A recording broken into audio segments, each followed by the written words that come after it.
that there are no runners-up in war, and this will be giving examples of Operation Sindoor, which still continues.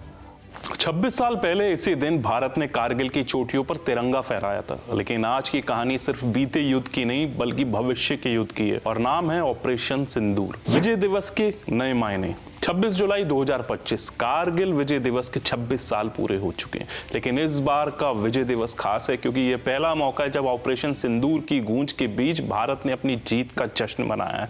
ये सिर्फ एक सैन्य parade नहीं थी बल्कि ये भारत की तकनीकी, सामरिक और रणनीतिक शक्ति का डेमो था। द्रास सेक्टर में भारतीय सेना ने दिखाया दम, नई टेक्नोलॉजी, नए हथियार और नया आत्मविश्वास। क्या है ऑपरेशन सिंदूर? सुनिए ध्यान से। ऑपरेशन सिंदूर भारत की अब तक की सबसे गोपनीय और स्मार्ट मिलिट्री स्ट्राइक थी।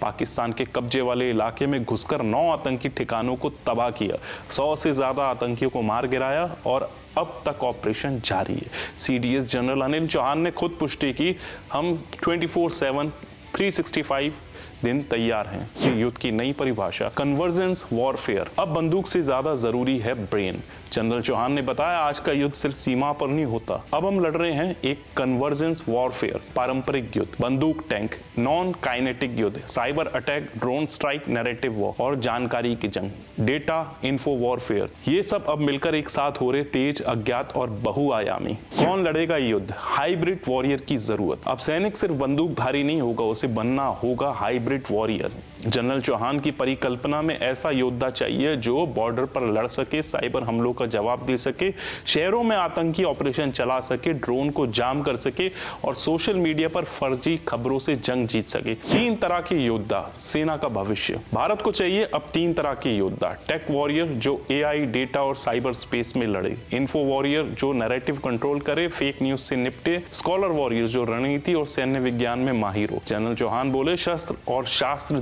दोनों सीखने होंगे। तीसरी सैन्य क्रांति और भारत की तैयारी। सीडीएस चौहान ने इसे कहा तीसरी मिलिट्री क्रांति। अब युद्ध सिर्फ सीमा पर नहीं, साइबर, कॉग्निटिव और अंतरिक्ष में भी लड़ा जाएगा।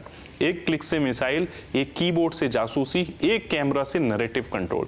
यही है आज की रियलिटी और भारत इसे समझ चुका है। बोफोर्स से ब्रह्मोस तक 26 साल का सफर। 1999 में बोफोर्स तोप ने कारगिल की लड़ाई में जीत दिलाई और आज BrahMos missile, swarm drone, artificial intelligence और साइबर आर्मी हमारे पास है।